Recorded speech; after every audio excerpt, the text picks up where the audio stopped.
Good morning, everybody. Welcome to the Friday morning space show program. I'm your host David Livingston, and thank you for coming on board the day after Christmas 2025. I hope all of you had a great Christmas. I know weather was a concern in some parts of the country. I hope it didn't bother you too much. And if you're listening to this on archives and you're in transit, I hope you conquer whatever weather delays you might be encountering. And again, that you had a really great Christmas and that you're on track for terrific New Year's, a safe New Year's, and a good 2026. The space show's had some very interesting programs lately that are archived. The most interesting is Mike Griffin, who has unique ideas about our ability to go to the moon. I actually share much of his ideas, although on an engineering point, I'm not qualified to give you any kind of meaningful opinion on his two-launch program and what he wants to do. But I do question the likelihood that Artemis 3 and 4 are going to take us to the moon, especially on the timeline that exists. But as you know, we've been doing our annual campaign to support the space show. It supports us for the coming year. We are a 501c3 nonprofit. So if you donate this year, you do get a tax deduction for 2025. And Marshall is with us. He's with us on almost every one of our programs. And I'd like to offer Marshall an opportunity. Marshall and I go way, way back to before the dates where the space show actually started. I believe, Marshall, we met at a Mars Society conference, which was Yeah, the first time in Colorado. And then we went to that space access gig in Phoenix at some yeah. hotel. And And that was back in like 2004. Marshall, his kids were growing up, but they were old. Marshall, what your daughter won a contest, or how did she get a tour of Loral making geo satellites? Through the space show. It was one of space show interviews you did with the guy from L'Oreal, and he basically gave us a free tour. So she and I went out and toured the plant, and she was terribly impressed. And then we went over and visited the Golden Gate Bridge. And I was wearing my cowboy boots and I went and, you know how the bridge has an arch to it? Well, I ran downhill for maybe a quarter of a mile just so I could say I ran on the Golden Gate Bridge. But yeah, she made National Merit Scholar, got a master's degree in electrical engineering, and does classified work uh, for a company down in Dallas. And I haven't got a clue what she does, but I think it has to do with radars.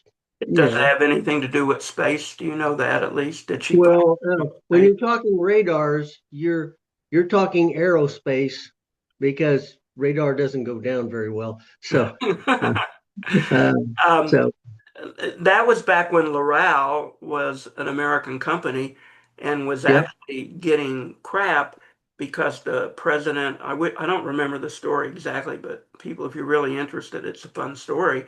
You can probably AI it or Google it. The president of Loral was getting special privileges with President Clinton and was on data transferring for some of what Loral was doing to China. Do you remember the story? And he was getting privileges to stay in that special bedroom at the White House. I forget what the bedroom is called, but it's like a guest bedroom. Subsequent to all of that, Loral ceased to be an American company and was bought by, I think it's MDC in Canada, and I lost access to them for spatial appearances. But yeah, I went to their high bay room. I saw their geo. Mostly, uh, the the satellite TV program was making satellites when I Mhm. was there, and I suited up in clothing and went Yeah. high bay room. We did a lot of shows on Loral. I saw the control room. Listeners, you can get all of that. It's all on archive, except for the President Clinton part. But Marshall, why have you supported the space show for so long and you continue to be Well, a financial supporter? I come in there and it's like when I was a kid, I specifically remember the Vanguard launch that, went up about 50 feet and came back down and was the big, oh my, the Russians are ahead of us thing. And uh, I always followed this space because it was high technology. And then when I got into computers and making computer controllers for different machines, routers, flame cutters, et cetera. Some of the machinery that I helped design and program up actually went into building the F-16, actually went into building different pieces of satellite pieces for satellites. And, it's always been an interest of mine. Plus the fact that I kind of realized that living on Earth, we're eventually going to get toasted by our sun turning into a red giant star. So, there's a big incentive for me to help people get off this planet and learn to live in space, which is one of the papers I wrote and written. And, it's kind of like you people at least are on the topic. I can't remember anybody that I thought was just totally not worth the trouble to talk to. And I mean, let's face it, John Hunt worked on aircraft. You understand the F-22. I was F-16, and we made more F-16s and F-22s. Ha ha. That, well, wait a minute. That's because of a certain president who made a very, very bad policy to cancel the Yeah, F-22 before yeah, even the initial order was completed. yeah. And we have come to regret that as a nation. Oh yeah. For anyone that knows anything about fighter jets and our defense, and John Mhm. Hunt can certainly address that, Yeah. knows that was a policy, political, crappy capitation decision. And I'll give you one more. My nephew graduated from the Air Force Academy, and he almost got sent off to be an F-22 pilot. But so many people liked the F-22, he basically didn't get in, he didn't make the cutoff for the number of pilots for that year to become F-22 pilots. So he went off and got reassigned to C-130Js. So, That's a but big difference. yeah, big difference. But the key thing is, yeah, there's a lot of people that love the F-22. They sure made a lot more of them, but hey, this is part of politics, and that's part of what the space show covers. To a certain degree, space is a political issue, and you really have to spend a lot of time listening to what the political issues are so that you can make reasonably good predictions of what will fly and what won't. And terribly big problem. I get, John and John, both of you see that, I think. What what would you say to people uh, that listen to the show have yet to financially support us? Why do you think it's valuable to give money to the space show? Well, I can afford it, so that's number one. And number two is this show does the wide spectrum. You talk to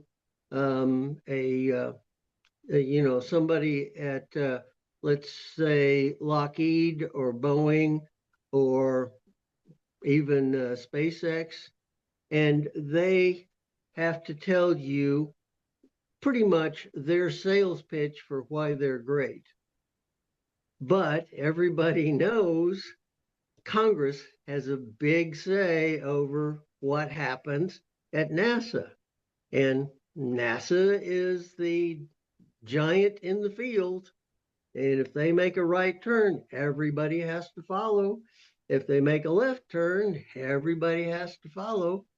And maybe Elon in the next 2, 3 years, he may be so big that he doesn't have to follow NASA, which is an interesting political change right there.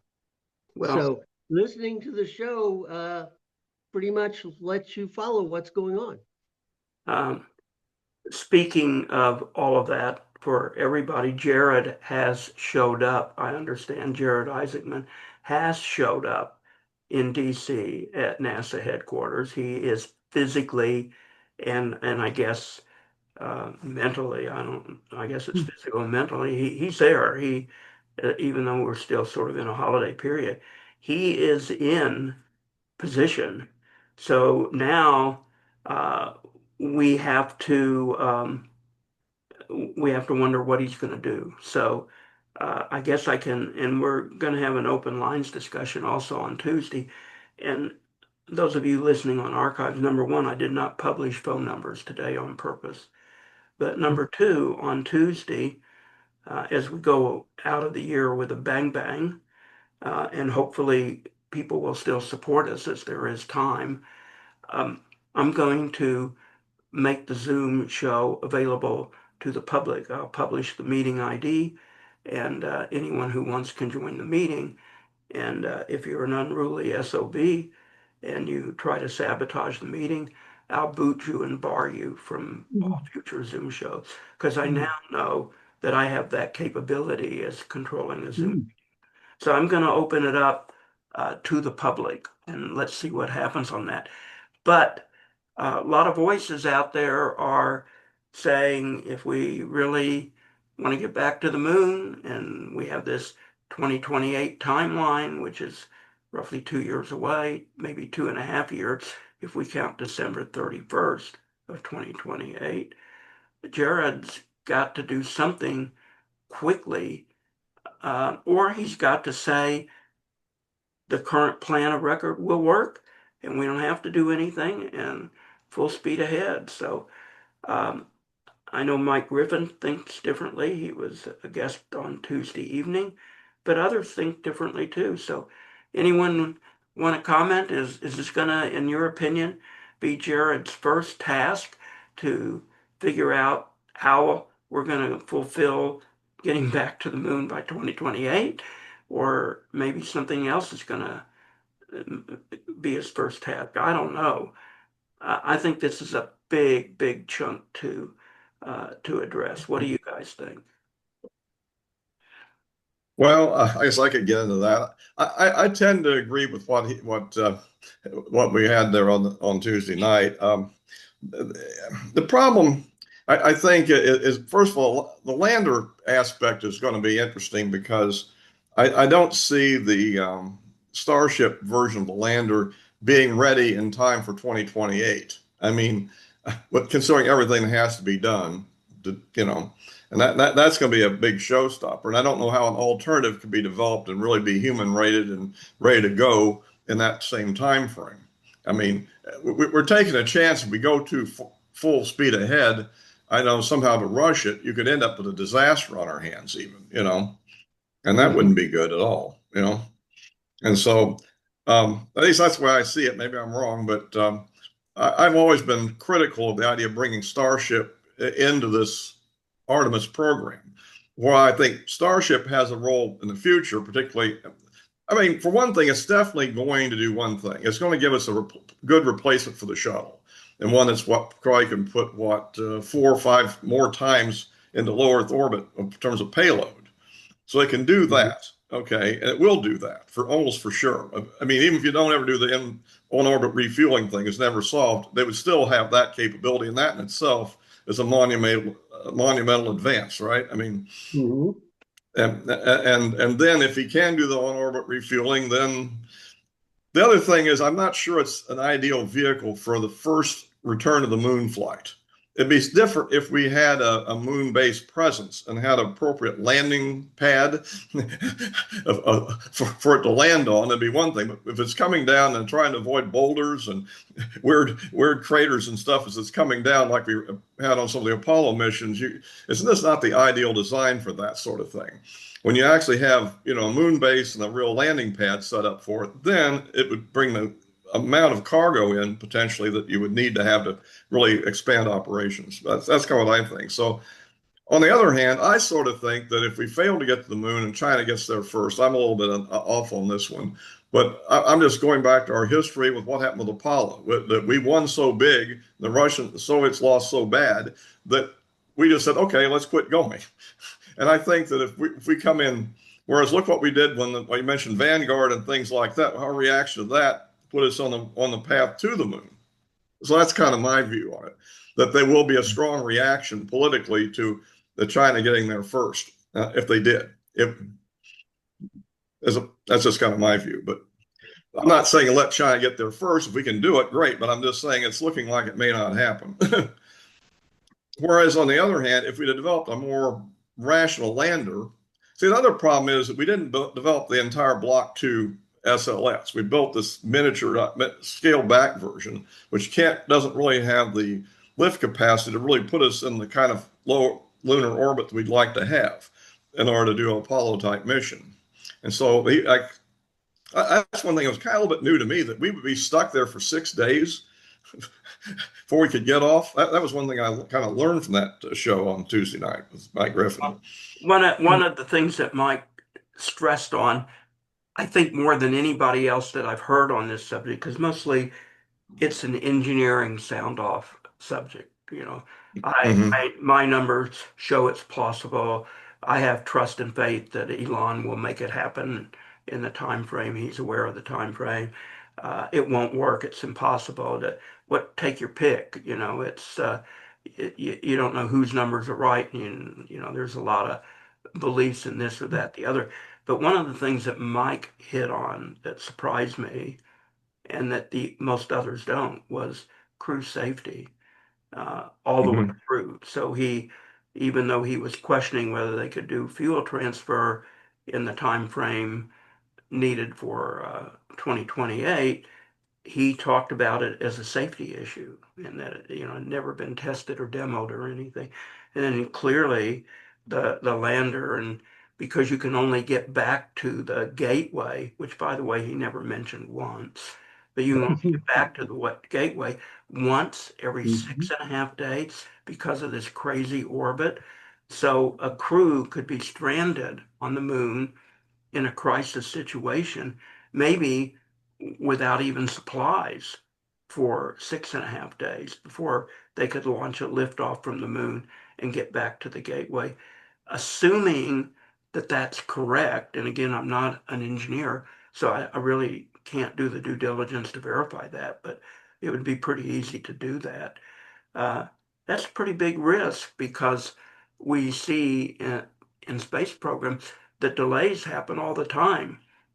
Delays, Hmm. delays for no matter what, a natural reason or a technical reason, are really common. They're common on the launch. They were common on the space station. They have delays, and Hmm. they have to jury rig things, like when the toilets broke and they had to jury rig to have toilet capacity. So fortunately the Russian side of the station still had their toilets working. So all crew members had to go through to the Russian side to do everything. So stuff happens. So to think that stuff won't happen on the surface of the moon, I think stuff happened with people in the Apollo program. I know I can't remember his name, but one of the astronauts had a cardiac issue on the surface of the moon. Um, Mm-hmm. and they could see that on Earth because they had the telemetry. but they were still able to get off and meet their rendezvous. So stuff happens, and so assuming again that Mike is right, and I don't know if any of those listening have verified his numbers and the orbital passage of the Gateway to a 6.5 day orbit. Safety was a really huge issue to Mike on every component of this. So I can imagine what would happen if we injured or lost a crew on the Artemis mission. It'd probably stop the program. It might even stop the private space program as, they try to break it down and see what happened. They'd probably ground everything that got near the von Karman line. I mean, I don't know. I suspect the response might be overboard, but then maybe it would be deserved. Comments, anyone? I mean, safety seems like should be a really big issue. Yeah. Yeah, Well, go ahead. Go ahead, John. well, yeah, I guess it would be. I don't. We didn't stop after the two shuttle disasters, so I don't know about that. But it would probably require a restructuring of the program. We're not going to do it the same way again if that were to happen. I Well, the guess it would program do stood down for a long time to make repairs, yeah. diagnose them. I think the shuttle was close to 2 years before it flew Mhm. again. Yes. Go ahead, John. Yeah. Yeah, so yeah, you started the show with Isaacman coming on and having to make a decision here. So I think this artificial, it's almost well, I don't want to say artificial. I mean, it was a target 2028, but it seems to be a vanity project for Trump. And I don't think that's a reason to set a deadline.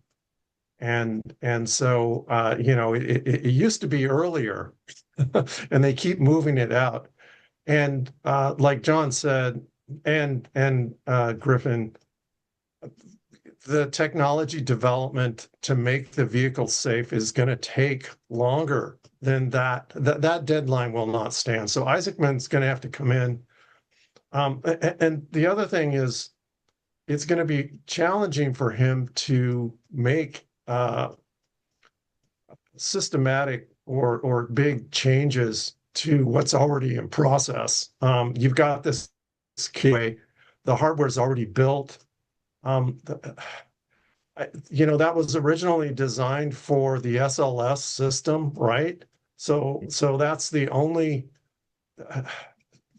If we go with SLS, that's the only way it can get to the moon, right? So it makes it really difficult for him to make some really drastic changes. But he may end up saying, okay, crew safety's paramount here, and we've got to make some changes. I don't know who. And then the other thing is Congress. So I mean, they've got the purse strings on what NASA does. So it's a challenging situation that he's in. I think they're probably going to get Artemis 2 off, and fingers crossed that there isn't a problem with the heat shield. They think they've got a reentry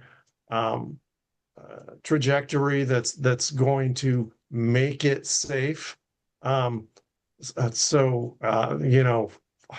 let's hope that there isn't a disaster there. But then Artemis 3, I mean, he may just say, okay, we're going to push this out until we've got a reliable and safe human landing system, whatever that's going to look like.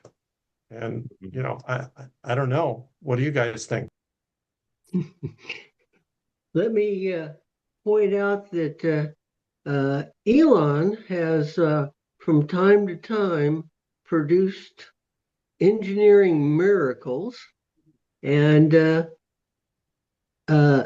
may be, at the moment, it may be only a 10% chance, but Elon may do the whole moon thing on his own. And if Artemis trips falls, gets defunded by Congress, it may take an extra 3 or 4 years, but Elon might just do it all on his own because it's on his way to Mars. So at least we have two possibilities of getting there eventually, which I think is positive. The Chinese, um, uh, there's not enough information to know what the Chinese can and can't do. And if they have, if they trip or stumble, they just don't say anything or declare success. And, it's any way you look at it, it is a contest to see who gets there and where the money comes from and how it's managed. Sticky problems. I've seen it on projects at Texas Instruments. You start putting together a project and everybody's all gun ho, and they turned around and couldn't sell it to the board of directors. Whoops. And you go back and start over. And one of the things is there's too much salesmanship out there saying we are going to win, ours is the best system and so on. And I'm quite sure John's, we have a great new navigation system we're putting into the airplane, and turns out the old system was better. Whoops. They spent what, $10 million, and Yeah. it wasn't any better. So, and then there's also the issue of maintenance. Now, if you get there and back and you want to have a system that can be reused over and over again, which is the ultimate goal of an economic system, in the United States, economics is based off of railroads or very reusable, trucking and the highway system, very reusable. Airplanes are very reusable. Spaceships aren't. Whoops. So we have to get a reliable, more than once use about the equipment going to the moon and back before we have an economically viable system. And as soon as we get that economically viable system, I think there's billions and trillions of dollars that could come into the US economy, which basically is going to make all of us rich, right? Um, Somebody correct me if I'm wrong, but if Musk decided he was the only game in town and we have to get to the moon in 2028, so Starship could do it without going through the gateway, but several things still have to be perfected so that Musk would have to do in the next couple of years. So one would be he can't get to the moon, as I understand it, without fuel transfer and refueling. So that's number one. Number two, he needs to have something that is going to land on the surface of the moon and then take off Mm-hmm. from the surface of the moon. So are landing pads essential or not? And I do know from other shows that we've done that people are working on landing pads, but I've Mm-hmm. never heard anyone working on landing pads saying we got to have a landing pad by 2028 because for some reason No, Artemis it, doesn't plan on landing. I don't know. And no, No. there's no plan for a landing pad for Artemis 3. So they're not going to do that. so for Musk to do it on his own, like Marshall said was a possibility, they need to be able to do fuel transfer. They still need to get down to the moon, but they're bypassing the gateway now to get down to the moon because Mhm. there's nothing that we're hearing that says the gateway is going to be ready by 2028. I have no idea. I do know it's in process of being made. I have no idea when it would be launched and tested. So Musk has to orbital refueling, get to the surface of the moon, be able to land and someplace, and maybe it's not the South Pole because that's tricky landing. I don't know.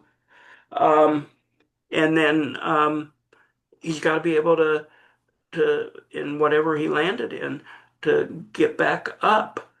And then the other thing is they have lunar spacesuits, right? So whatever Mhm. capsule that Musk would use directly to go to the moon and land, if they want to get outside and do anything, they're going to need lunar spacesuits, right? So that they don't Yeah. contaminate the capsule with dust and repeat all of some of the Apollo medical dangers. That's not in process at all that I've heard of. Maybe you guys have heard of more.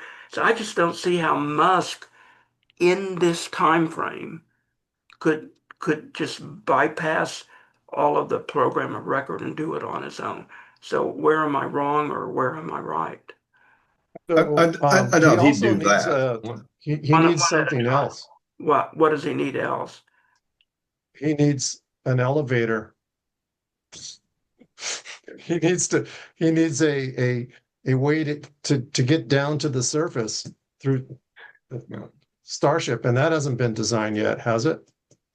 A No, way, yeah. no. That's why I said he doesn't have a capsule to go to the moon, and he doesn't have a way to get down to the surface. He doesn't have a way to land it without the damage of thrust, whatever it may do to the surface of the moon and regolith. He doesn't have a way to get up. He doesn't have space suits so the crew can get out and do whatever they're supposed to do for 6 days on the moon or whatever. And he has no way to launch it back, given that he's not on a landing pad without great risk, I would imagine. So I think that Musk could do it, but I'm just saying I don't think it's likely he could do all of this within the 2028 timeline, which makes me wonder, would you like to be Jared and go to the chief of staff and say, Chief of Staff, there's no way in God's world that this can safely happen while Trump is still president. So, can you ask him what he would like us to do? Should we somehow redesign the mission should so that we do something with the moon while he is still president, or should we find a way to kick the can down the road and hope that the next administration follows through on the Trump landing vision? Uh, would you like to be the one to go to the chief of staff and do that? Because Trump, as much as he wants to beat China, I think he wants to see this happen while he is still president. So, He probably does, but you have to consider that isn't Isaacman is a very wealthy man too, right? correct. So he doesn't need the job. It's not like if I was made NASA administrator and sold my house and moved to the DC area and probably not in good financial condition, and I do something Trump don't like and I'm fired on a whim, that might put me in a bad shape. But he could just go, okay, I did the best I could, and so you know what I'm saying. Then they'd be about 6 months away from getting another So administrator who'd be a yes man. you're suggesting if anyone did that, they'd get canned, which is not going to help us get back to the moon. They might, but I'm just saying he's willing to. I think he's able to take the risk, whereas maybe the average careerist in the space world in NASA probably wouldn't take that risk. And that's been the problem we've had all along for the last 4 years, is that nobody would speak up during the previous administration and say something. And I guess that's because they wanted to keep their job. Is only I can conclude because I'm sure these experts at NASA know more about it than I do. Is what I'm saying. They got the modeling capability, the credentials, and they must know all these things themselves. Um, anyone else have an idea on how this is going to play out? Assuming Mike Griffin is correct or many of the other critics are correct, how is this going to play out uh, in terms of the timeline and the goals of the country and all of this? I mean, I think we can't ignore the policy side of this. I really I really don't. I think the policy side of this and the goal setting side of this is probably as important as the engineering and the technical, Mhm. um, because I think you can't have one without the other, given the administration and what the administration wants to accomplish and by what time it wants to accomplish it. Mhm. I think for going back to the moon, we're potentially, in a rock and a hard place, as they say. Mm. Yeah. Well, my comment would be, um, yes, I think they will do the usual thing by politicians, which is kick the can down the road. Every time they fail, well, we just need more time, it needs more money, et cetera, et cetera. And uh, Congress is great at doing that. But the one thing they are not great at is shutting down failed programs. So even if you fail, they'll keep funding you along and hopefully you eventually succeed. Um, I could name several programs um, that there's no real benefit to, but they sure love to keep funding them. And I think even if SLS totally fails, yeah, we'll get there eventually. It might be 2032, but we'll eventually get there because Congress will kick the can down the road. They'll keep the administration, they'll keep the workers paid, and et cetera, et cetera. But by 2032, I give a 75% chance that SpaceX makes it there before NASA does. But So here's something we're else. still a long time out. Okay, so I'll give you something else we can add to the consideration. China says its goal is 2030. So Mhm. again, we make a big assumption that says that's a hard deadline for China, which means no, they're not going to try to embarrass the president by being ready earlier and do this in 2028 or 2029. But no, we're really going to do this by 2030. And there's no given that China's not going to run into delays and technical problems either. Okay. The only guarantee you have with China is that policy-wise, they can do whatever the government wants. They don't have to worry about a Mhm. Congress. They don't have to worry about anything like that. So let's extend the deadline for getting people to the moon to 2029. So we bought another year. Theoretically, Mhm. it's still before China gets to the moon, but after January 20th of 2029, President Trump is no longer in office. So it would not happen under his term. Now, if a Republican won the presidency, uh, the Republican could honor Trump very easily in a Mhm. 2029 landing, give him credit for it, name it the Trump moon land, whatever they wanted to do. Okay, they could they Moon-based Trump. they could yeah they could give Trump the victory, even though it did not happen while he was president. If a Democrat wins the presidency, maybe Trump gets thanked for his efforts to get us back to the moon before China, but there's not going to be any moon-based Trump. So food for thought about a 2029 deadline. Maybe that allows us on the engineering and safety side to be able to get back to the moon easier than a 2028 deadline. But it doesn't address the big animal in the road that the president wants this to happen while he is still president. And I'm assuming that's a fact. I can't due diligence and verify that Trump actually demands this happens or else. I don't know that that's the fact. He may have a rationalization if it has to be kicked down the road. But Just thoughts as to what happens if we kick it down the road in 2029 and Right. still get to the moon before China gets there. Does that year give us time to engineeringly perfect the safety and all the technology that we need? Mm. I don't know about that, but if we are ready to go in 2029, is what you were sort of inferring earlier, would they just cancel it if it was good to go? I don't think so. I think they go ahead with it I mean, even Kamala's saying that kids will be able to see the craters of the moon with their own eyes. I mean, I don't think they're going to do that. The problem would be if it's in a bad shape to go completely, then they might be more likely to cancel. I mean, for instance, Constellation was somewhat embryonic at the time that Obama took over the office. So he had no commitment to continuing it basically because, it was not that well developed at that point. So, but if it is, but the second question you're asking is, can we get it done with one more year? That's uh, that's difficult, I think. But Marshall, you were going to say something?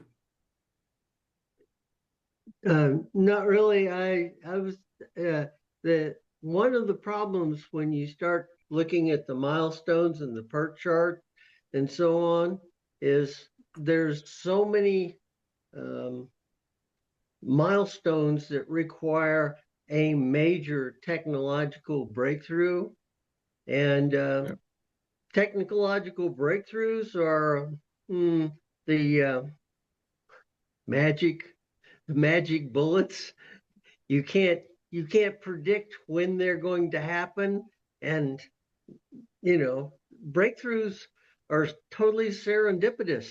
uh, Sometimes they show up and you go hooray and you look terrific, and then sometimes you just get blah blah, which is kind of normal. And sometimes it's basically you you stump your toe and have to take 3 steps back and wait 3 weeks and before you can start trying to figure a way around it.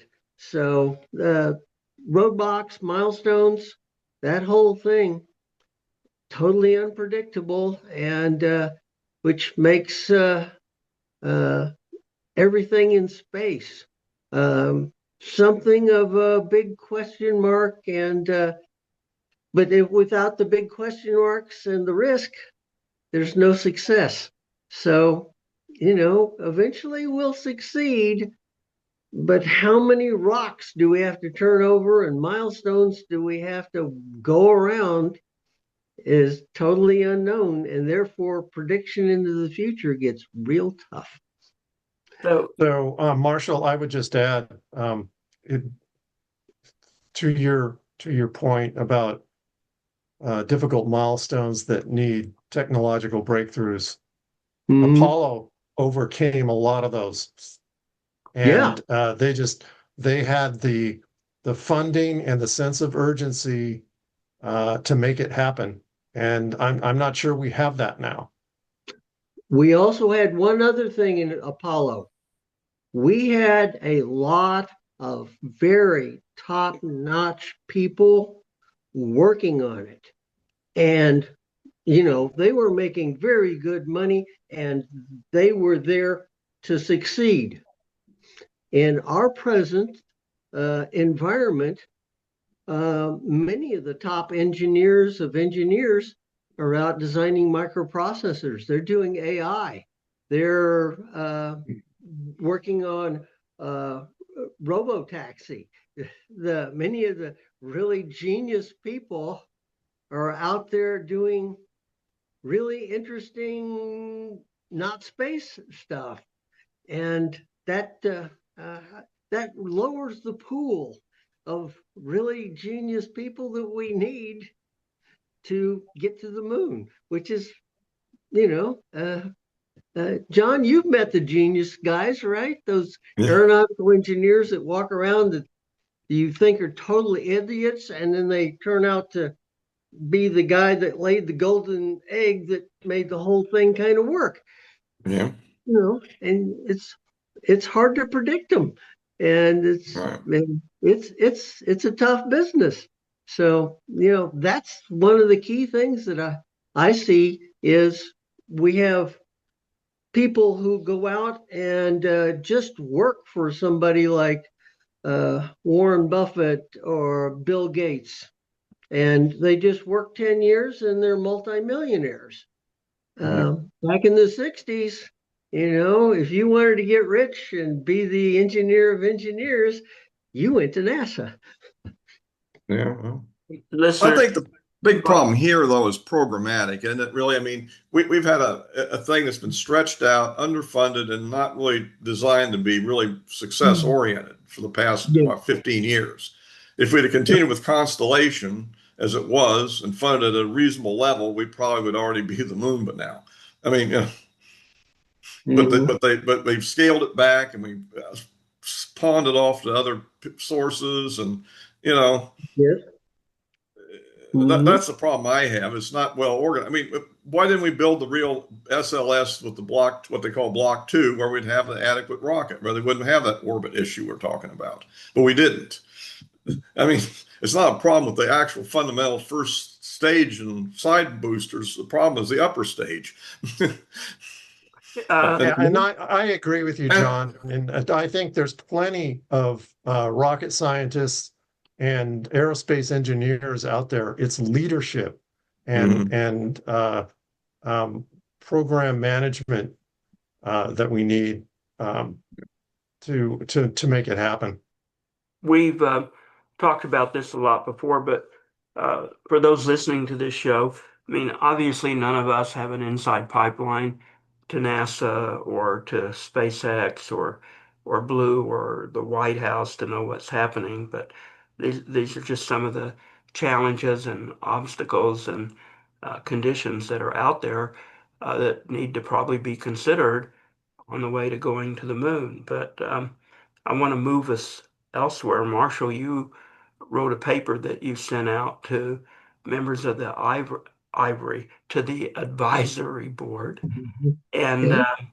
you might want to tell us about it. And then another thing that, if we have time, that I would like to address just for a few minutes is this rush for every company and so many individuals and people to say, yippee, we can put orbital data centers in space, and here is why. There's pros and cons to that. Marshall, but before you start, Phil Yeah. Swan is joining us, and I'm Oh, going to ask Phil to I'll update him and tell him we're going to move to your paper, but why he okay. supports the show. He's kind of a little bit of a newcomer to the show, uh, although I've known Phil for years. Hi, Phil. Welcome to our program and discussion this morning. How you doing? Hey, We're, how you doing? we have been talking to death, Mike Griffin and Artemis and SpaceX and all of that, and we're about to switch to Marshall's paper that he sent to the advisory board a day or two ago about some of his ideas for space development. But you're a space show listener, and I've known you for years, starting out with the space elevator.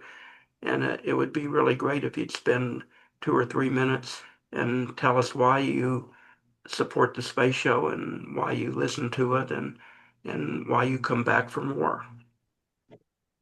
Yeah, so I think the thing that attracts me to the space show is that we're sort of like a group of people who are looking for the new ideas on the edge of the mainstream. So the mainstream is always reporting something like a billionaire will say, repeating that ad nauseum.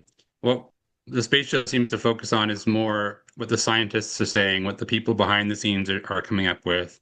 And those people are willing to come in front of a panel of people who have experience and share what they're doing. And we tend to ask questions that force these experts to um, reframe what they're saying in a way that the general public can understand it, and also force them to kind of be more honest about what it is they're doing. And so I feel like the space show really gives you a more honest and a deeper dive into what's really going on in the space industry, and it kind of gets rid of a lot of the hype that you see on the internet, and what a lot of the other content producers and influencers are coming up with.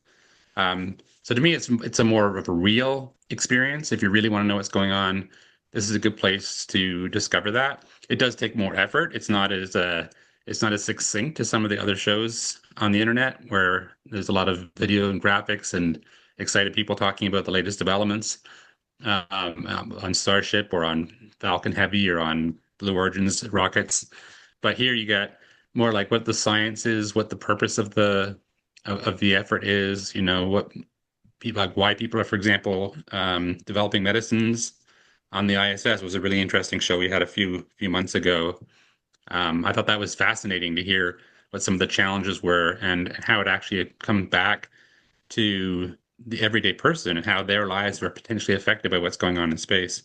So those kinds of things were kind of excite me, and really enjoy participating in that process of getting to talk to these experts and helping make what they say easier for the average person to understand. And that to you is worth the financial support that you give us each year, fortunately, and others do, and we hope others will, because not every show asks people to donate and support them. Of course, we're a nonprofit, so it's a little bit different, but um, that's you've just explained why you like to support the show. Yeah, I feel like this is a good way to support space development in general. In general, you could always theoretically do it through advertising, or by having a popular YouTube channel, but I think the people who really care about space are willing to put in a little bit of not just time, but some money to make these conversations happen.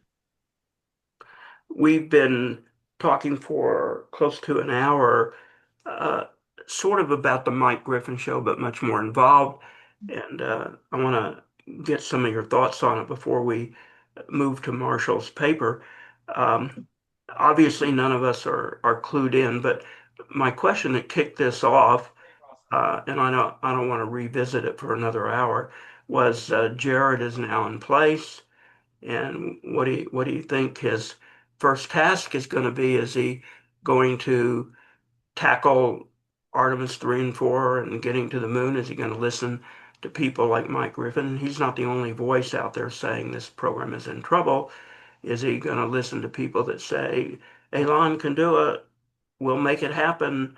I think Dr. Sherry Bell on that Mike Griffin show did say she trusts Elon, he'll make it happen. Well, she's not alone in that. There's probably millions of people out there that think that Mhm. way.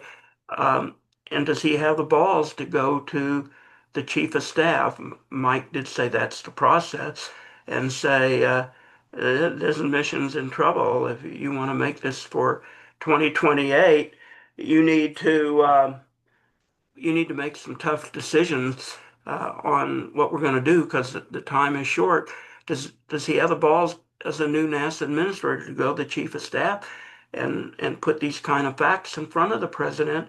Because the president wants to get there while he is still president, and he absolutely wants to get there by 2028, and he absolutely wants to coin a phrase, make America great in space with space leadership. Um, I know what you had to say on the Mike Griffin show. I know you're kind of skeptical about SpaceX, but um, add to the conversation so at least we're updated on your perspective on this issue. Yeah, so well, Mike Griffin, I did like that he brought in a new perspective, which was, as a NASA administrator, um, I think he represented a very skeptical form of a NASA administrator, where he knows that an idea that's in its early stages is far from an idea that's ready to be counted on for a space program or a complex mission like going to the moon. And and he knows how much work there is between the two states.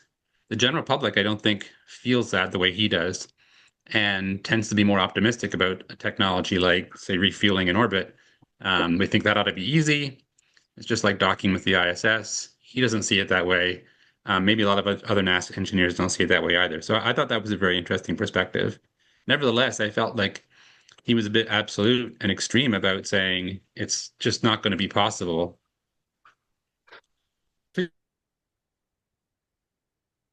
Do you think it's possible? To refuel in orbit, I think is possible. Yeah. That's my personal opinion on that. I haven't really studied that particular problem. I'm much more concerned about getting the mass ratio of the Starship vehicle itself, like the structural mass fraction low enough that it can have a payload of 100 tons. That strikes me as a much, much more difficult technical problem. And I don't think we're going to see 100 tons to orbit for a long time. What about crew safety? Mike hit on crew safety with refueling, with landing, with the orbit, and maybe stranding astronauts on the moon because of the that orbit. They can only get back to the gateway, which was never mentioned on that show, in once in 6.5 days. Yeah, see, those are competing objectives. I think increased safety, you have to have more margin in your structure and your engines, everything, which makes your mass go up, which makes your payload go down. If you want more safety, you have less payload. If you want more payload, you have less safety. So it's just impossible to trade them off. You have to get them both to be good, which the only lever you've got is more brilliant engineers working the problem, and that's expensive. Engineers are expensive. 2028 going to happen as a timeline for us, or we're going to be delayed, or we're going to go crazy? It's it's the classic, you pick two or three, like it's fast, cheap, or what was the third one? Fast, cheap, or good, right? So I think you can do it by giving up on the cheap and going expensive. So for example, if you don't try to reuse the Starship, you just abandon them all, so they're all expendable, then you might be able to get enough payload to orbit, and you might be able to do it fast, but it's going to cost a lot of money. That's his two launch SLS thing. So if you were going to put $1 million down in the poly market on 2028, would you bet, the poly market is simple. You can bet yes or no, and that's it. And that you can bet on anything. You could bet on whether I'm going to have dental problems in 2026, although nobody else may bet on that. So we're putting $1 million down on the poly market. We will return to the moon. Um, with the Artemis plan before the Chinese and before President Trump leaves office in 2028. And you bet yes or no. So where would you place your $1 million, Phil? I think I think that what we'll do is I have a strong feeling we're going to, if the economy's okay, we're going to decide to just throw a lot of money at the problem, and then we'll just go SLS and we'll build a new lander. We're not going to throw a lot of money at Starship. I don't think that's the sentiment. So it's either a question we're going to throw a lot of money at it or not. And if we do throw a lot of money at it, it's going to be going to SLS because it's going to be a kind of a conservative throw a lot of money at it decision. If we don't throw a lot of money at it, we're not going to make it. So yes or no on the poly market. You got that's the question you're voting for. Would you vote yes or no? And it's for holding the Artemis infrastructure, that we're going to the moon. So I don't know what it yes means means we'll make because it I by don't know what the 2028. government means. But these are assuming they have either option to go. Could Yeah. they make it in 2028? Yes or no? And so that Yeah, means I think we could make it in 2028. I don't think that's hard to do.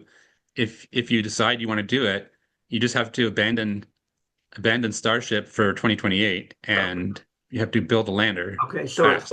it's a yes with a caveat. Marshall, where would you bet with your $1 million? My $1 million would definitely go into the no category because I don't, uh, I'm quite confident we will eventually get there. But as I said just a little bit ago, there's a lot of milestones and bottlenecks and things that we have to solve before I think it happens. Um, and, 2028 is a possibility, but I think it's a bigger probability that it will end up in 29 or 30, maybe even 31, John because Jossy, let's move it on. John Jossy, how would you bet on the poly market? No, we will not make 2028. No. And John Hunt, You're muted, John. Unmute. Yeah. Get that. I think I would vote no on 2028. And you'd have to have a really aggressive program, which I don't think the funding is going to come for that. And there's still a risk of failure that's fairly high. So I don't think it'll happen that soon. I think So if I were betting on the poly market so that I can register my vote, I would vote no on the program of record. And I would probably, because I'm a cynical bastard, vote no on 2028 if they decided to change the plan, regardless of what the plan is. I would vote no because I do not believe the wheels of government, all stages of government have to get involved in this, could Mhm. could make it happen. And so I would say if that deadline holds, which I believe is artificial, as I said on the Mike Griffin show, my vote would be no on the poly market. That 2028 is going to happen, and I would hope like mad that I'm proven wrong. So, Yeah, I Marshall, think what? that, Go ahead, go John. ahead. I was going to say, I think what you're really betting on is whether Jared Isaacman can do it. So you got a CEO in charge of NASA, and if you give him enough support, like enough money, and he gives you a good story about how he comes up with a plan, and it sounds like a good plan. It's going to cost a lot of money, and Congress says, "Okay, we're gonna fund your plan." I think he could do it. That's kind of the what I was betting on is this. I'm betting on Jared Isaacman to pull it off.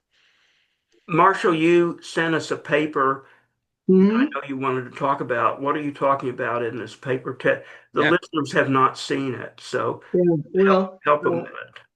uh, basically, last month, when talking to Avi Loeb, I started thinking about all these interstellar objects coming through the Goldilocks zone, and also humans expanding out and having space stations out in the Goldilocks zone. And I went, wait a minute, we can't protect them from interstellar objects. And, uh, it's kind of like, well, the old nuclear weapons theory. I'm sorry. The 3I Atlas wasn't even discovered until I think it was July the 1st. And 5 months later, it's already past Mars, which means even if we had a rocket ready to go with an atomic bomb big enough to blow it up, we wouldn't get there. So it's kind of like, okay, how do you solve that problem? So I took a shot at it, and I come up with a set of mirrors. Uh, for some reason or other, I chose 1 kilometer, but the mirror size doesn't matter because you could always have more mirrors. But you come up with a big mirror and basically take sunlight and point it right at your interstellar object. And if you got enough mirrors, you get enough power, and you melt the sucker in a couple of months. That sounds like pretty cool. Then I kind of thought about it, and it's like, oh, well, wait a minute. You don't have to melt it. You just have to hit it in such a way that you know how the comets produce gases that fly off in its tail, and it kind of randomly pops off the gases. And it's one of the reasons that the trajectories aren't stable. So if you could figure out how to hit the comet in such a way that all the gases popped in one direction, you could move it to where it doesn't hit the earth or move it to a less dangerous path through the Goldilocks zone so that it doesn't destroy anything. And, then you have little detail here and a little detail there, et cetera, et cetera.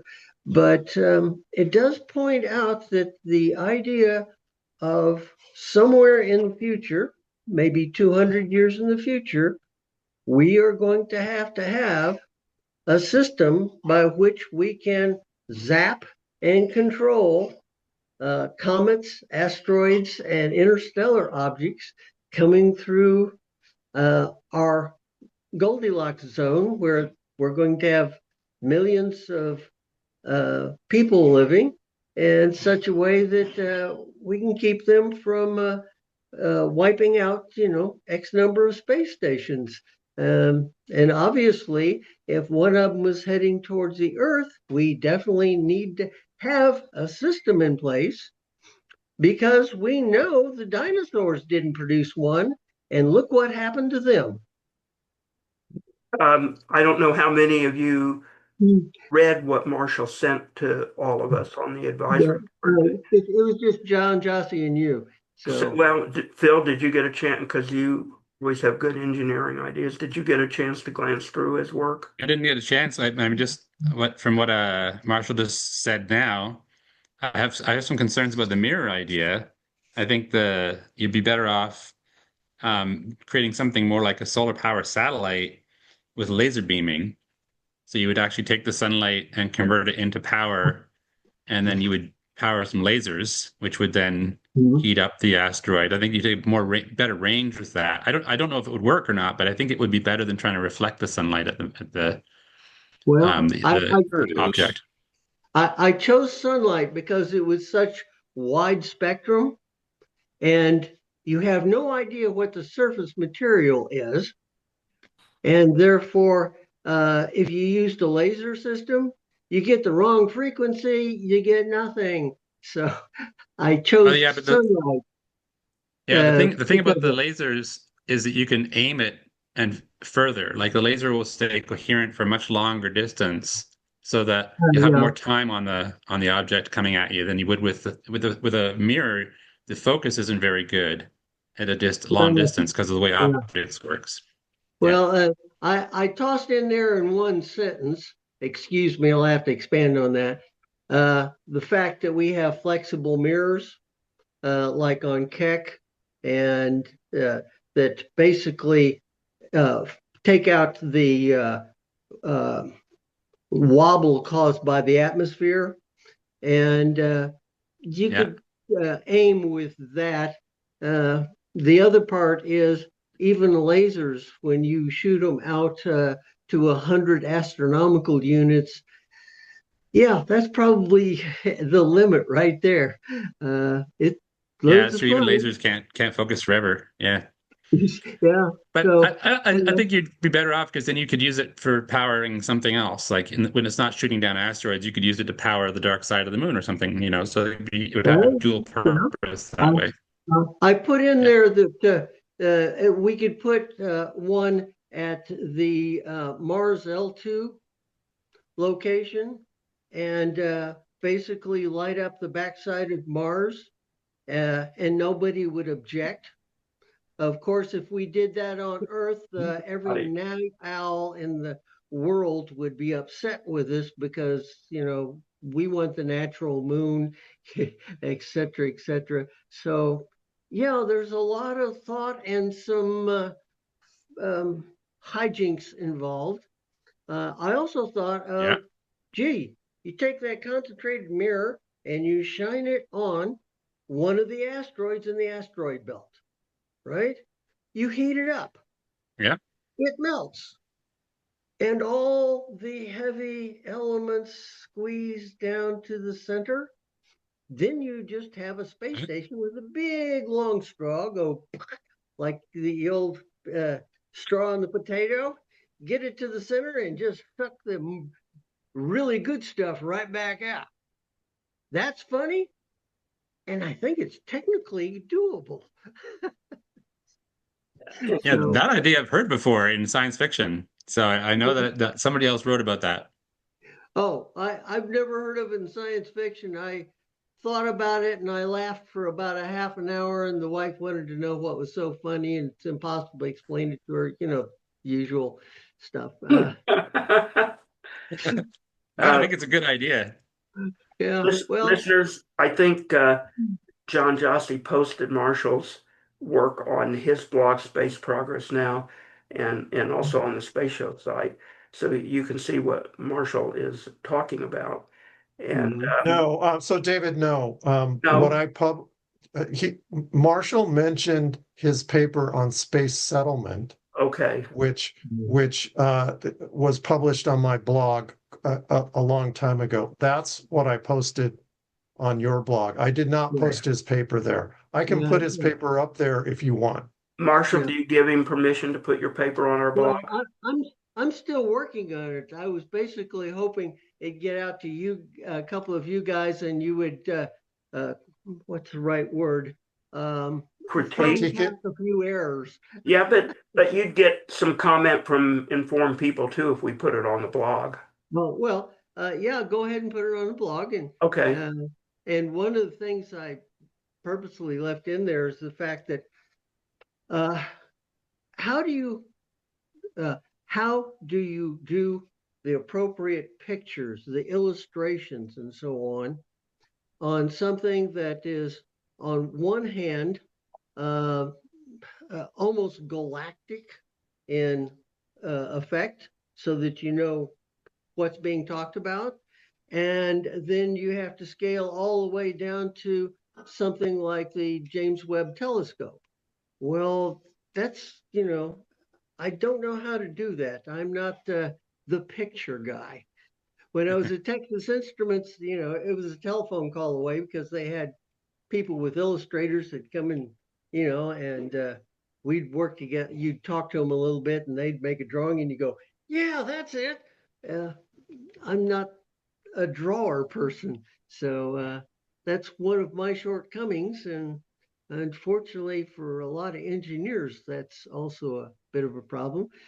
Uh, now, and then there's also factors of politics, which isn't in there anywhere.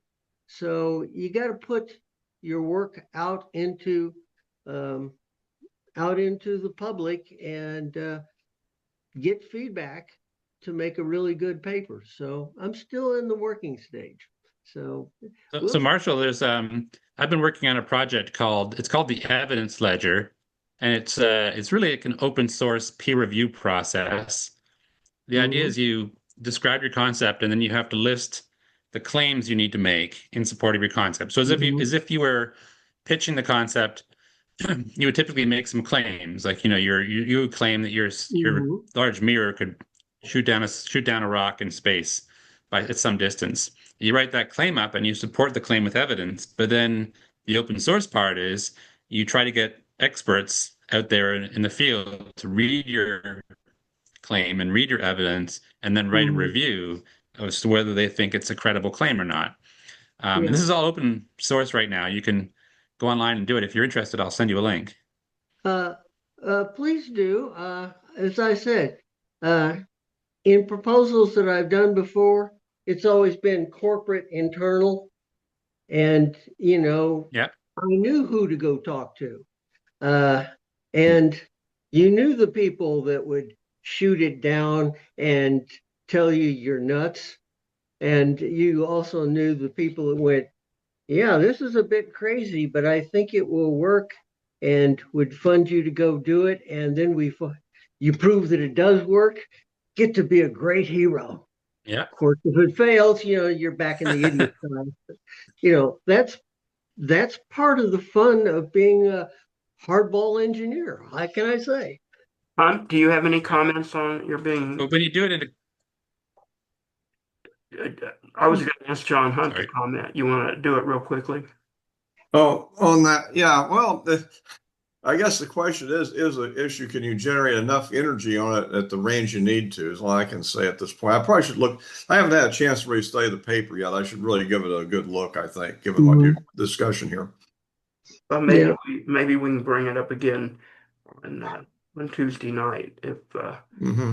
Phil, you missed what I plan to do on Tuesday nights, I'm going to open the Zoom room to the public, and rather than just post phone numbers. So I don't have no idea if any of the public will join us or what that may be like. But I do have the controls to if somebody's wild and critical, like sometimes we see on the block, I can dump them.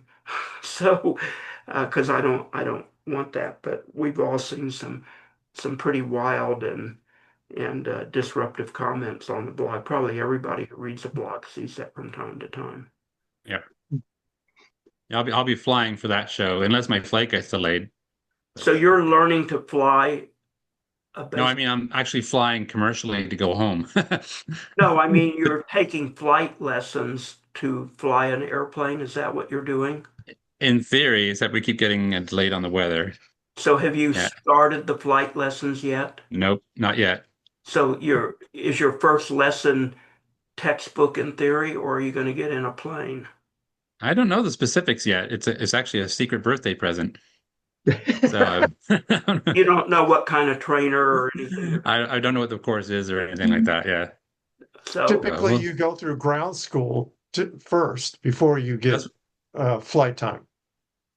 I yeah, went that's through what I ground think will school. probably happen. well, Yeah. I did it simultaneously when I learned. I did it as a University of Arizona extra credit course my senior year. It was worth 3 units. So I did class time and then flight you scheduled, and that was like lab study if you were taking a science class. You'd have the class and then you'd have lab. So I had the class and my lab was that I flew, but uh, so I go to the introductory class and they explain the process, class time, lab, flight time. Here's how you schedule your flight because you have to schedule it because other people are in there. So I attended ground school for the first class, and then before my second class, I took the introductory flight lesson, and I they were using primarily Cherokees, Piper Cherokees. So if you don't know what that was, in Goldfinger, the women pilots of Pussy Galore Squad that was spraying the gas on Fort Knox, those were all Piper Cherokees. So that was my training flight. Although we also used 150s and 170s and 180s because high wing responds very differently in crosswind. Plus, Mhm. you get a much better view of the ground in a high wing plane. But in a crosswind, which we had to learn and master in Tucson, it's a very different feeling because the winds will blow a high wing plane over much easier than a low wing plane. Mhm. I don't Um, know if you can see my out my window here. I've got a snowstorm today, which was the reason the lesson was canceled today. so where are you? Are you in Seattle? You're not in Seattle. No, Where? I'm in north of Toronto. Okay. Yeah, So you're in Canada. yeah. Okay. Okay. Marshall, how did you learn to fly your homemade plane? Were you already a pilot? Oh yeah, I got my pilot's license. Oh God, 1973. Oh, after me, I was 68, Well, 67 or 68. uh, I was like 23, and a friend of mine took me flying, and he just said he leaned back and said, "Have fun." And so I was kind of flying around and got used to the pedals, and I started looking around. And I said, "This is this is very oriented to polar coordinates uh, and the last semester of calculus." And he's going, "Yeah," and so on like that, talking, and he landed the airplane, and he said, "Go over there and sign up for flight school. I'm positive you're going to be a good pilot." Unfortunately, well, I basically got a job at Texas Instruments down in Austin, so I finished in Austin, Yeah. and I did quite a bit of flying while I was single. Unfortunately, met a wonderful person, had 5 kids, and quote unquote years of at best getting an occasional flight on an ultralight. And I went back to building my own airplane. And yeah, I've flown it, but uh, you might say my skills are not up to the quality that I had at 23. Your history sounds like mine. A friend took me flying in Tucson, and I was hooked, and up to the point of flying ultralights. So uh, Mhm. my wife was not all that great about it. And then when I had kids and money was going to kids, especially my younger son who had CF, I prioritized obviously that over flying. And then when 9/11 happened, they changed the VFR flight rules in the Bay Area. So Mhm. I couldn't fly around the bridge anymore. I couldn't fly out to the Farallon Islands because the Mhm. security zone to the U.S. was shortened. No, it was actually lengthened, not shortened. Everybody had to have transponders, and I was not transponder Mhm. trained. On and on and on. And the insurance became, a nightmare, a foretell of Yeah. what's going to happen with car insurance and home insurance. And so and now I couldn't pass a Schedule 3 flight exam probably with my eyes and Oh, my back yeah. problem. Let me give you something that happened. I think it was 4 months ago. Uh, if your aircraft can has a stall speed lower than 65 knots, you don't have to have a class 3 uh, Physics, medical certificate anymore. interesting. And it's kind of like, oh, well, that's why I built a light sport airplane is to get around that rule. Well, a Cherokee and a 150, even those basic airplanes had higher stall speeds. Yes, but So think of it. All helicopter pilots will not now require a class 3 medical why? because all helicopters land at zero. Or they hope they're going to do. So that doesn't include a commercial helicopter pilot, I would imagine. No, commercial gets a little bit funny, but Busted. as just a private pilot, you don't need it if the stall speed's low. And it's kind of like the EAA had been pushing that for something like 15, 20 years. And this summer, uh, the FAA has a little discussion, and there was a little discussion with the president, and clicko. It's all that they basically gave everything that the EAA asked for was approved. And it's That's like, wow. Does the commander of a human spaceflight capsule or ship, other than a Ooh. NASA commander, which would be military and it would Yeah. be listed probably as experimental, need some kind of license to be the crew commander of a human spaceflight capsule? Well, there's one thing that kind of happens in the military. If your commanding officer orders you to fly something you aren't rated for, you jump in the airplane and fly it.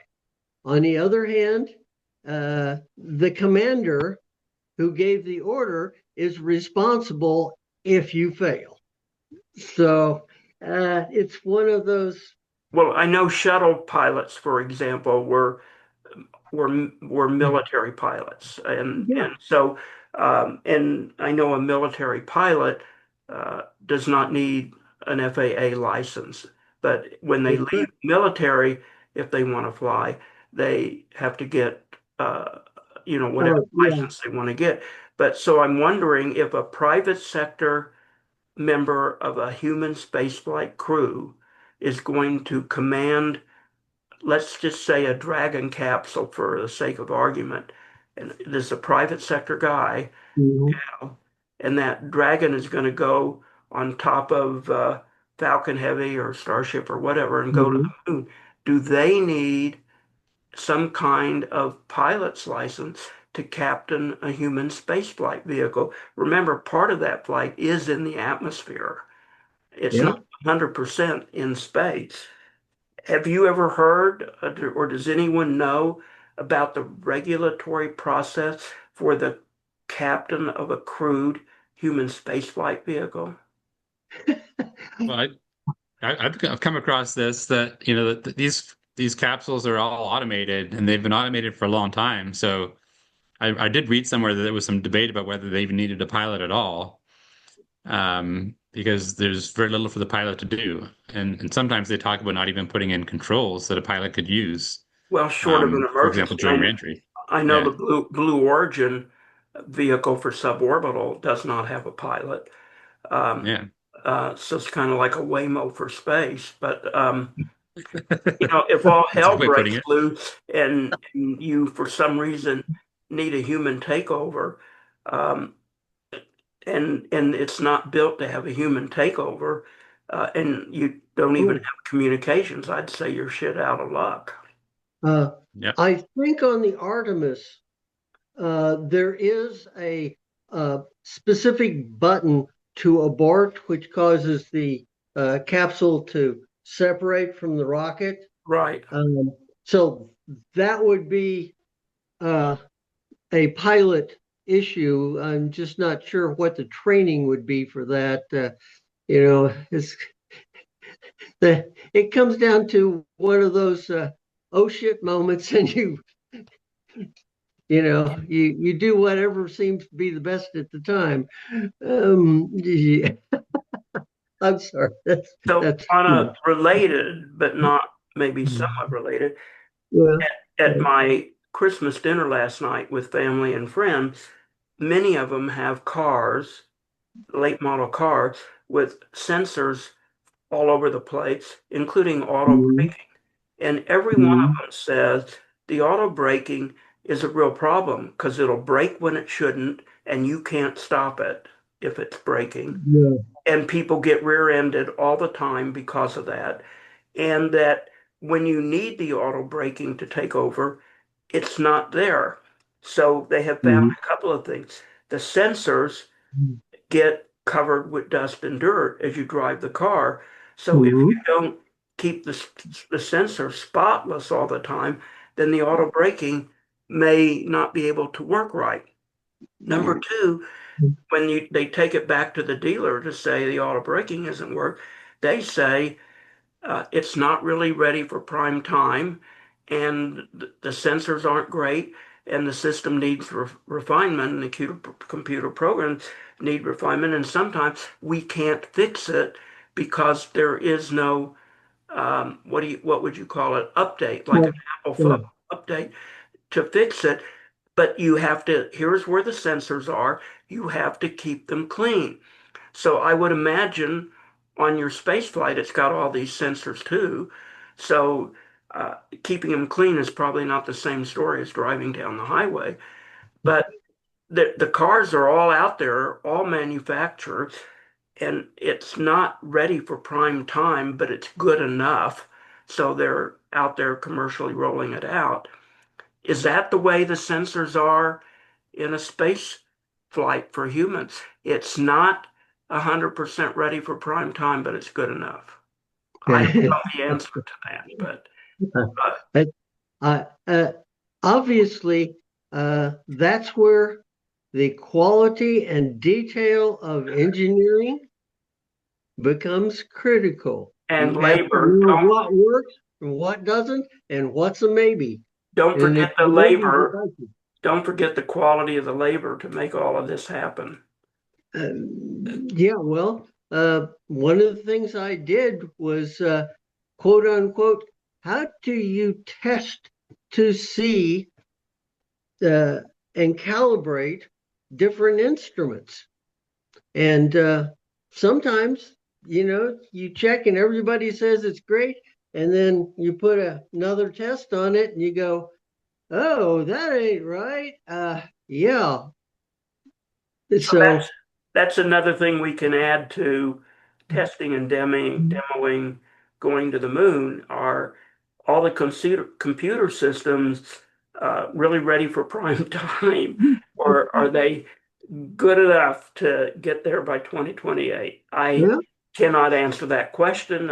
Phil is laughing, and all. I mean, are they good enough, or does it have to be as perfect as it's going to be? What's the standard, Phil? Is there a standard? Well, yeah, I think there's lots of standards. Like we were, like I was saying on the last show with Mike Griffin, we were able to launch the space shuttle first time with two people in it and went to orbit, and it came back all right. Everybody survived. There was no problems that I know of that were significant, and that was all done by just spending a lot of money on good analytics and good design and lots of testing. So it's just a matter of you have a good plan and you spend the money to do the whole plan.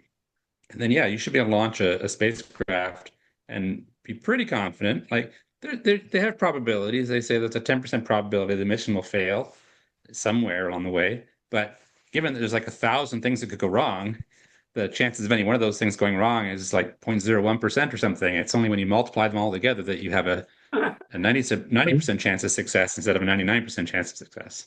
So they don't do So that with cars and auto braking, for example, so that I think they do.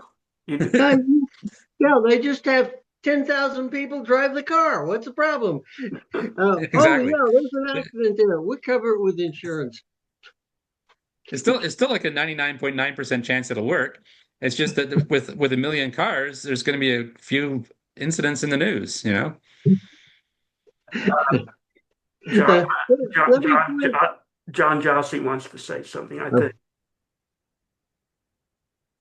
Jossy, do you want to say something? No, why Oh, did you think I thought you were that? raising your hand. Nope. let me point out something that's rather obvious, and that is Buzz Aldrin and Neil Armstrong basically only had computers for navigation.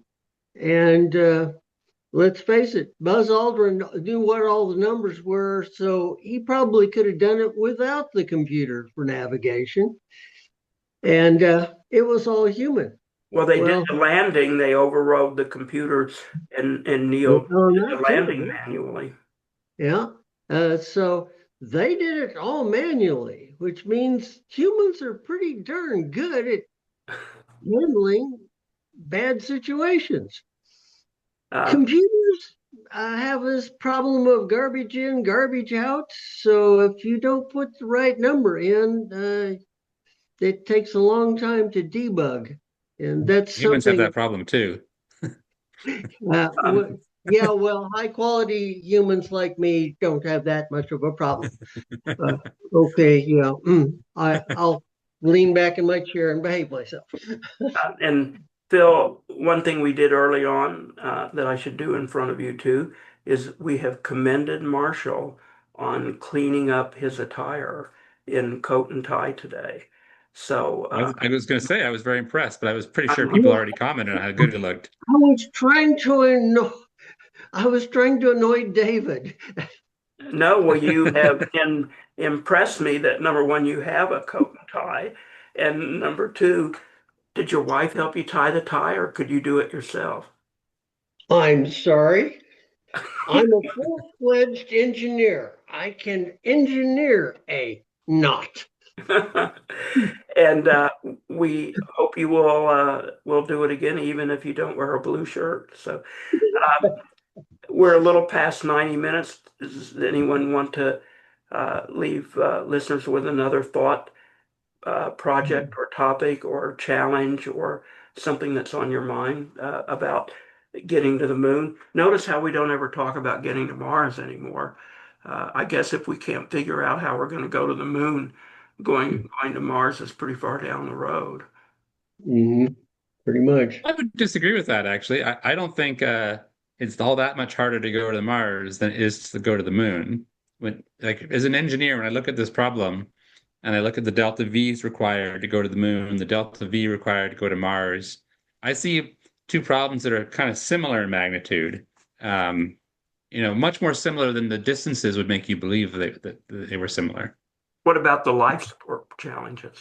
But that is harder. But we do we have proven that we can send people to the ISS for 6 months at a time, and I feel like that's a fairly well solved problem. Going to Mars might be 9 months. Now the whole mission is much longer, so that's a bigger challenge. But Um, Yeah. any other topics or comments anybody want to throw out for this particular program? I think we're good. You think you're good to go? Um, And Tom Olson returns for his annual assessment of commercial space, and that is on Sunday, which I believe is the 28th. And then another true open line show. Open lines usually works best on Sunday, but I wanted to do this also for helping to support the space show in its annual campaign. So, Tuesday night, we're really coming to the end of the campaign. If you're interested in a 2025 tax deduction, if that doesn't matter to you, and you can support us in January, hey, God bless you. Our bank account is open for you because we need the support at the space show, which is also why you hear us fundraise on every single show. And because it's an ongoing process. It's the journey that counts. There is no destination with the space show other than temporarily going to Chase Bank. Um, Everybody have a truly great last week of the year and a very safe New Year's if you're going out to party around and all that. Remember to watch out for the other guy and yourself, but you got to have eyes in the back of your head and the side of your head to look for the other guy too if you're out driving around. Or if you take Uber, you got to make sure your Uber driver knows how to drive. So keep that in mind because we want to see you next year. And we have programs starting a week from today with our friend in India and that should be a good show, who we have talked about has a blog, and we've given out the information, and it'll be on the blog page for his show when I create that page this weekend. And then we're off to 2026. So everybody have a good last of the week. Happy New Year to you. Do support the space show. And any concluding comments from you, Marshall? nope, that's John it. It's lunchtime. John Hunt, concluding comments. Well, I looked this up. As far as I can see, you don't have to be a licensed pilot to fly a SpaceX capsule, for instance. How did you look that up? What Just did just using Google type, just search engine stuff. what and When I what first asked just commercial space, it seemed to mix it up with commercial airplane. was But that when I actually Gemini or specific just was that SpaceX, did you use Gemini or just the normal search engine? actually just do normal search is what I did. Just I guess Bing is what I was really using since it was up on the computer. Okay. You can try it yourself, see what you get. Watch out if you say if commercial. Yeah, at first, I was getting yes because they were really talking about airplanes, though. And when I said specifically a SpaceX capsule, then it said no, it just had to have the capsule had to be rated for human safety conditions, which is a different issue, I guess. John Jossy, concluding comments. I just wanted to let you guys know I looked up on Polymarket if there had been a question asked about if Artemis 3 was going to return to the moon by 2028, and there was no question up there for that. So no one's asked the question yet. How do we put a question on Polymarket? Do you know? I think you have to join. I think you have to join. I don't know if it costs anything. I didn't log in. I just used the search engine there to look for questions, and it was not there. Maybe if it's free or something, somebody should log in. Maybe I'll log in and create the question and put it up there. I don't know. I know there's a competitor to Polymarket, but I don't know if it has as much appeal or usage, and I don't remember the name of it, but of course we could find it real easily. I think that would be fun to see if we could put that up on the Polymarket and if it gets any traction. John, you Yep, want I that think as an so. assignment, or you want me to try to do it? I'll do it for you. Yeah, let's do it and put it up there. But I would be specific with it. The program of record, Artemis 3, to go to the moon and see what anybody puts a bid. Maybe you have to bet on it to put it up there. I don't know. Maybe you could bet $1. I don't know. Phil, comments? sign off. I was just one. Yeah, I was just wondering if you had a target for what you needed to raise this Christmas, and if you came close to meeting it, and what it means if you get more money.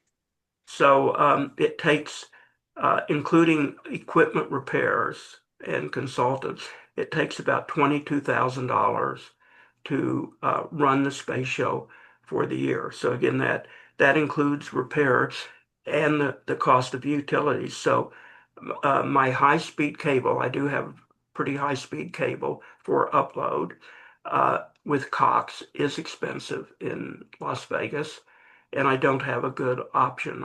I look all the time. There simply is no good, reliable option. As I mentioned on an earlier space show program, Cox is planning to merge with Spectrum, and that will be a huge problem because their functionality and downtime and stuff with Spectrum is not very good. Everybody I know who uses Spectrum around the country complains, and a lot of people have given up cable and gone to YouTube TV. But that does not help what we need the internet for. Starlink is available and it's cheaper, but at really low bandwidth. So if you start to add bandwidth to get to high speed, Starlink gets pretty costly.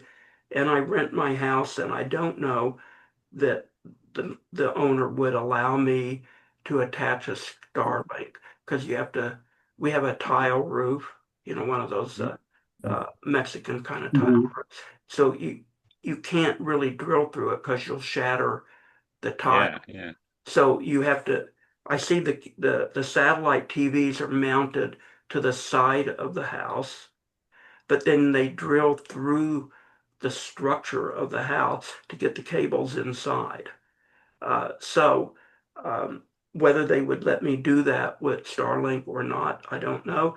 Starlink does not, as I understand it, need a southern exposure because it's not getting signals from a GEO or MEO satellite. It's getting signals from LEO. So probably you could attach it to the side of your house and just point it straight up, I guess. I'm not sure. But so Starlink is really my only viable option, but it's even more expensive. And then my telephones are very, very expensive. So I have three VoIP lines, and then I have the toll-free line. And when I was streaming the show, I had a backup streaming computer, but we were taking one, two, three, four computers to run the show because we're antiquated, which I've talked about before.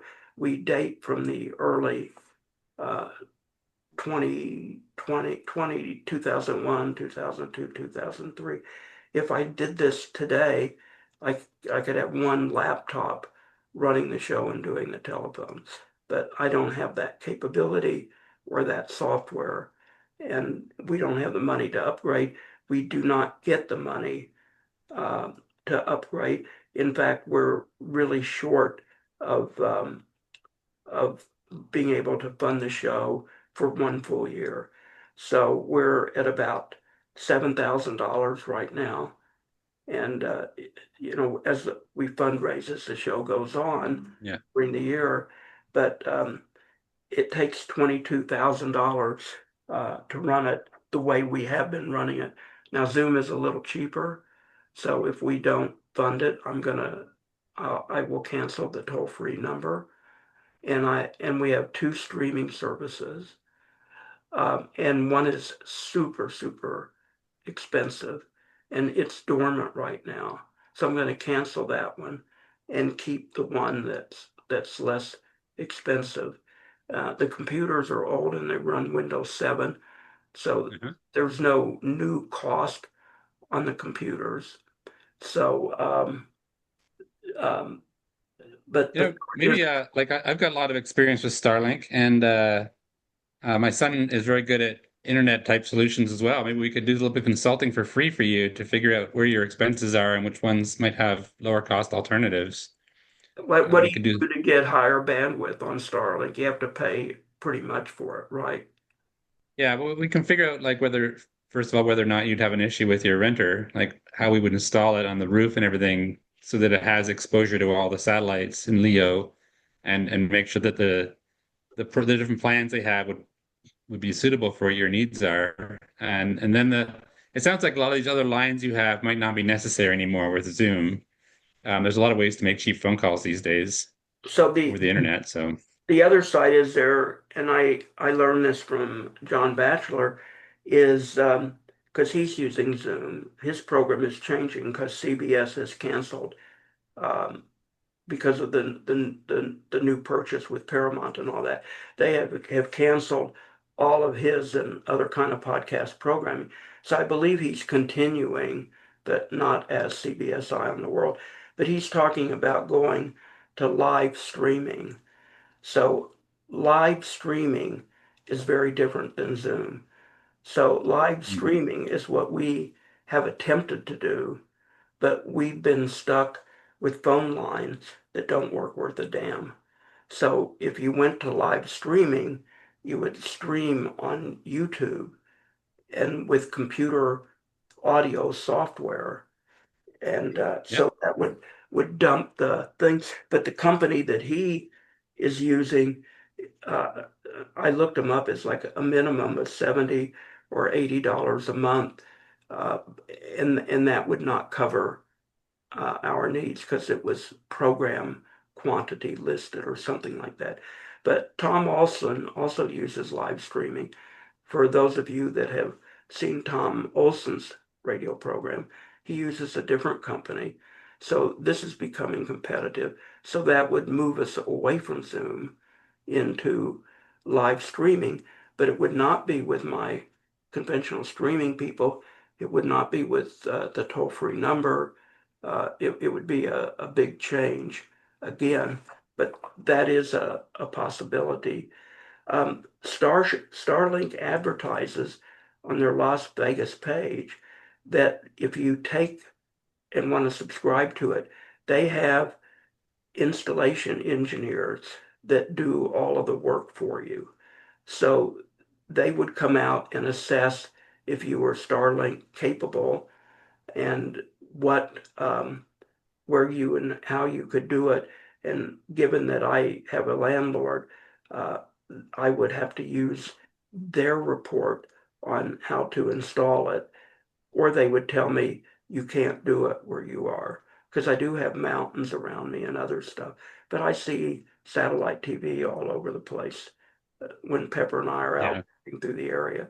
So I'm assuming I'll tell they you, do it, and I'm assuming they would mount it on the side of the house, not trying to drill through tile on the roof, but and then they would have to run a cable through the wall upstairs because that's where my little office is.